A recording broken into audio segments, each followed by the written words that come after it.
Hang out with Harry! 今日はイギリス英語朗読の回です。こちらですね。Winnie the Pooh Chapter5 Winnie the Pooh くまのプーさん、第5章なんですけれども、お気づきの通り、ちょっと雰囲気が今日は違います。そうなんですよ。今日焚き火がないんですよね。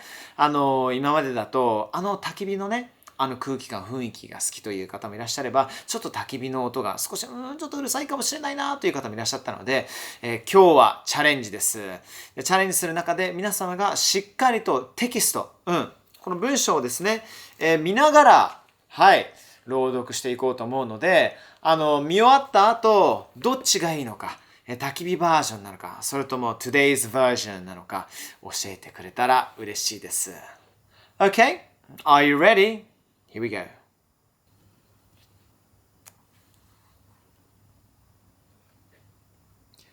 Chapter 5, in which Piglet meets a heffalump. One day, when Christopher Robin and Winnie the Pooh and Piglet were all talking together, Christopher Robin finished the mouthful he was eating and said carelessly, "I saw a heffalump today, Piglet." "What was it doing?" asked Piglet. "Just lumping along," said Christopher Robin. "I don't think it saw me." "I saw one once," said Piglet. "At least, I think I did," he said. "Only perhaps it wasn't." "So did I," said Pooh, wondering what a heffalump was like. "You don't often see them," said Christopher Robin carelessly. "Not now," said Piglet. "Not at this time of year," said Pooh. Then they all talked about something else until it was time for Pooh and Piglet to go home together. At first, as they stumped along the path which edged the 100-acre wood, they didn't say much to each other. But when they came to the stream, and had helped each other across the stepping stones, and were able to walk side by side again over the heather, they began to talk in a friendly way about this and that, and Piglet said, "If you see what I mean, Pooh," and Pooh said, "It's just what I think myself, Piglet," and Piglet said, "But on the other hand, Pooh, we must remember," and Pooh said, "Quite true, Piglet, although I had forgotten it for the moment." And then, just as they came to the 6 pine trees, Pooh looked round to see that nobody else was listening, and said in a very solemn voice, "Piglet, I have decided something." "What have you decided, Pooh?" "I have decided to catch a heffalump." Pooh nodded his head several times as he said this, and waited for Piglet to say, "How?" or "Pooh, you couldn't," or something helpful of the sort, but Piglet said nothing. The fact was, Piglet was wishing that he had thought about it first. "I shall do it," said Pooh, after waiting a little longer, "by means of a trap, and it must be a cunning trap, so you will have to help me, Piglet." "Pooh," said Piglet, feeling quite happy again now, "I will." And then he said, "How shall we do it?" Pooh said, "That's just it, how?" And they sat down together to think it out. Pooh's first idea was that they should dig a very deep pit, and then the heffalump would come along and fall into the pit. And "Why?" said Piglet. "Why what?" said Pooh. "Why would he fall in?"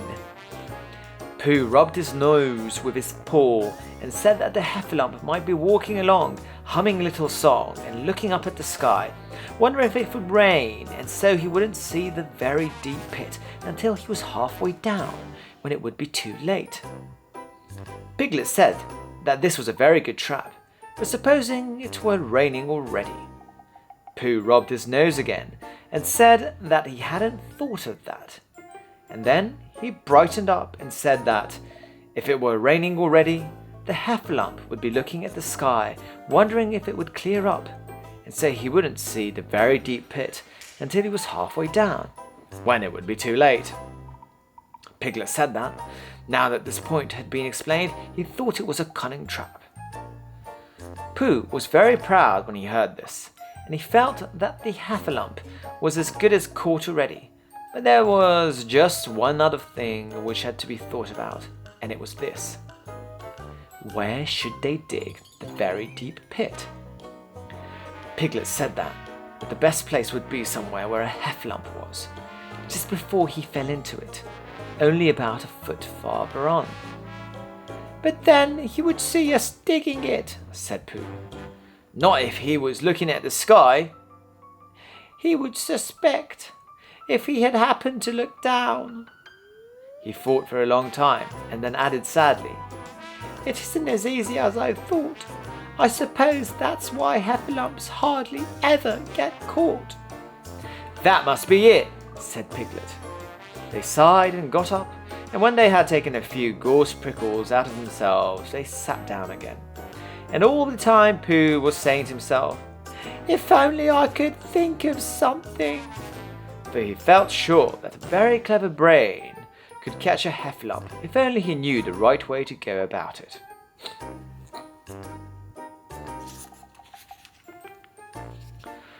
Suppose, he said to Piglet, you wanted to catch me. How would you do it? Well, I should do it like this. I should make a trap, and I should put a jar of honey in the trap, and you would smell it, and you would go in after it, and I would go in after it. Only very carefully, so as not to hurt myself, and I would get to the jar of honey, and I should lick around the edges first of all, pretending that there wasn't any more, and then I should walk away and think about it a little, and then I should come back and start licking in the middle of the jar, and then... Yes, we'll never mind about that. There you would be, and there I should catch you. Now the first thing to think of is, what do heffalumps like? I should think acorns, shouldn't you? We'll get a lot of... I say, Pooh, wake up, Pooh. Pooh, who had gone into a happy dream, woke up with a start and said that honey was a much more trappy thing than acorns. Piglet didn't think so, and they were just going to argue about it, when Piglet remembered that if they put acorns in the trap, he would have to find the acorns. But if they put honey, then Pooh would have to give up some of his own honey. So he said, all right, honey then. Just as Pooh remembered it too, and was going to say, all right, acorns. Honey, said Piglet to himself in a thoughtful way, as if it were now settled. I'll dig the pit, while you go and get the honey. Very well, said Pooh, and he stumped off. As soon as he got home, he went to the larder, and he stood on a chair and took down a very large jar of honey from the top shelf. It had honey written on it, but just to make sure, he took off the paper cover and looked at it, and it looked just like honey. But you never can tell, said Pooh. I remember my uncle saying once that he had seen cheese just this colour. So he put his tongue in and took a large lick. Yes, it is, no doubt about that. And honey, I should say. Right down to the bottom of the jar. Unless, of course, he said, somebody put cheese in at the bottom just for a joke. Perhaps I'd better go a little further. Just in case heffalumps don't like cheese. Same as me. Ah! And he gave a deep sigh. I was right. It is honey, right the way down. Having made certain of this, he took the jar back to Piglet, and Piglet looked up from the bottom of his very deep pit and said, Got it? And Pooh said, Yes, but it isn't quite a full jar. And he threw it down to Piglet, and Piglet said, No, it isn't. Is that all you've got left? Pooh said, Yes, because it was. So Piglet put the jar at the bottom of the pit and climbed out, and they went off home together. Well, good night, Pooh, said Piglet, when they had got to Pooh's house. And we meet at 6 o'clock tomorrow morning by the pine trees, and see how many heffalumps we've got in our trap." "6 o'clock, Piglet, and have you got any string?" "No." "Why do you want string?" "To lead them home with." "Oh, I think heffalumps come if you whistle." "Some do and some don't. You never can tell with heffalumps. Well, good night." "Good night." And off Piglet trotted to his house, Trespassers W, while Pooh made his preparations for bed. Some hours later, just as the night was beginning to steal away, Pooh woke up suddenly with a sinking feeling. He had had that sinking feeling before, and he knew what it meant. He was hungry. So he went up to the larder and he stood on a chair and reached up to the top shelf and found nothing. "That's funny. I know I had a jar of honey there. A full jar full of honey right up to the top, and it had honey written on it so that I should know it was honey. That's very funny." And then he began to wander up and down, wondering where it was, and a murmuring murmured to himself like this: "It's very, very funny, 'cause I know I had some honey, 'cause it had a label on saying honey." "A galoptious full up pot too, and I don't know where it's got to. No, I don't know where it's gone. Well, it's funny." He had murmured this to himself 3 times in a singing sort of way, when suddenly he remembered he had put it into the cunning trap to catch the heffalump. "Bother!" said Pooh. "It all comes of trying to be kind to heffalumps." And he got back into bed. But he couldn't sleep. The more he tried to sleep, the more he couldn't. He tried counting sheep, which is sometimes a good way of getting to sleep. And as that was no good, he tried counting heffalumps, and that was worse, because every heffalump that he counted was making straight for a pot of Pooh's honey and eating it all. For some minutes he lay there miserably, but when the 587th heffalump was licking its jaws and saying to itself, "Very good honey this. I don't know when I've tasted better," Pooh could bear it no longer. He jumped out of bed, he ran out of the house, and he ran straight to the 6 pine trees. The sun was still in bed, but there was a lightness in the sky over the 100-acre wood, which seemed to show that it was waking up and would soon be kicking off the clothes. In the half-light, the pine trees looked cold and lonely, and the very deep pit seemed deeper than it was, and Pooh's jar of honey at the bottom was something mysterious. A shape and no more. But as he got nearer to it, his nose told him that it was indeed honey, and his tongue came out and began to polish up his mouth, ready for it. "Bother!" said Pooh, as he got his nose inside the jar. "A heffalump has been eating it."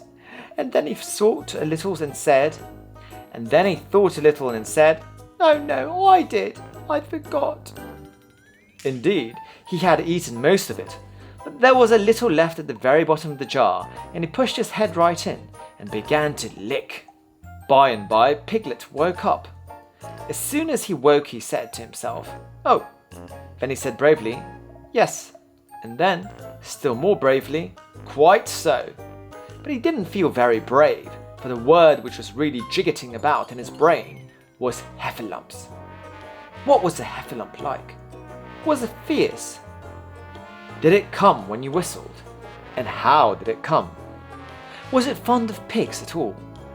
If it was fond of pigs, did it make any difference what sort of pig? Supposing it was fierce with pigs, would it make any difference if the pig had a grandfather called Trespassers William? He didn't know the answer to any of these questions, and he was going to see his first heffalump in about an hour from now. Of course Pooh would be with him, and it was much more friendly with too. But suppose heffalumps were very fierce, with pigs and bears. Wouldn't it be better to pretend that he had a headache and couldn't go up to the 6 pine trees this morning? But then suppose that it was a very fine day and there was no heffalump in the trap. here he would be, in bed all the morning, simply wasting his time for nothing. What should he do? And then he had a clever idea. He would go up very quietly to the 6 pine trees now, peep very cautiously into the trap, and see if there was a heffalump there. And if there was, he would go back to bed, and if there wasn't, he wouldn't. So off he went. At first, he thought that there wouldn't be a heffalump in the trap, and then he thought that there would. And as he got nearer, he was sure that there would, because he could hear it heffalumping about it, like anything. Oh dear, oh dear, oh dear, said Piglet to himself, and he wanted to run away. But somehow, having got so near, he felt that he must just see what a heffalump was like. So he crept to the side of the trap and looked in. And all the time, Winnie the Pooh had been trying to get the honey jar off his head. The more he shook it, the more tightly it stuck. Bother, he said, inside the jar, and oh, help, and mostly, oh. And he tried bumping it against things, but as he couldn't see what he was bumping it against, it didn't help him. And he tried to climb out of the trap, but as he could see nothing but jar, and not much of that, he couldn't find his way. So at last he lifted up his head, jar and all, and made a loud roaring noise of sadness and despair. And it was at that moment that Piglet looked down.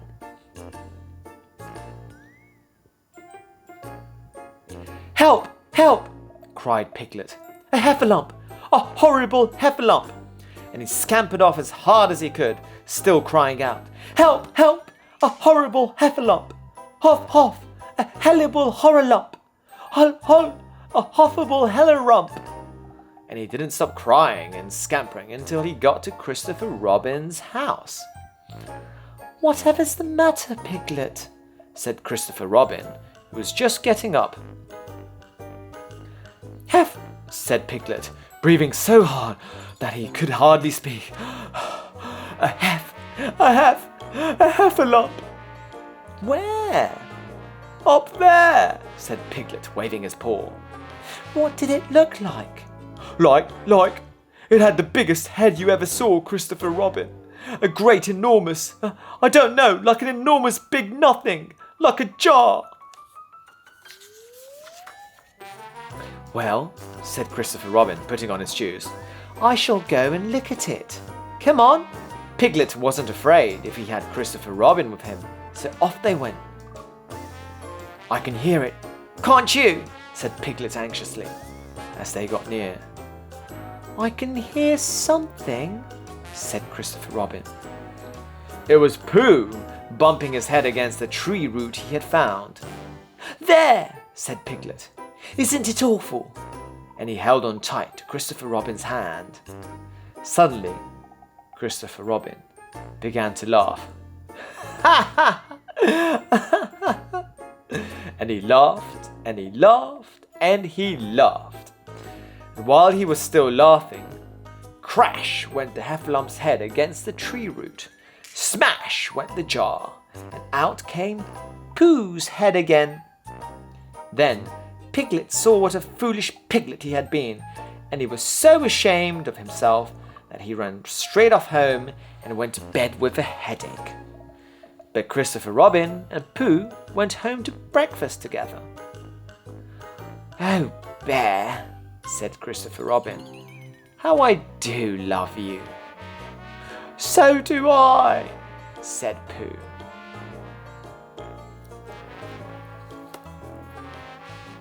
Okay, それでは、次回は Chapter 6 第6章ですね。Take care, stay safe, bye bye.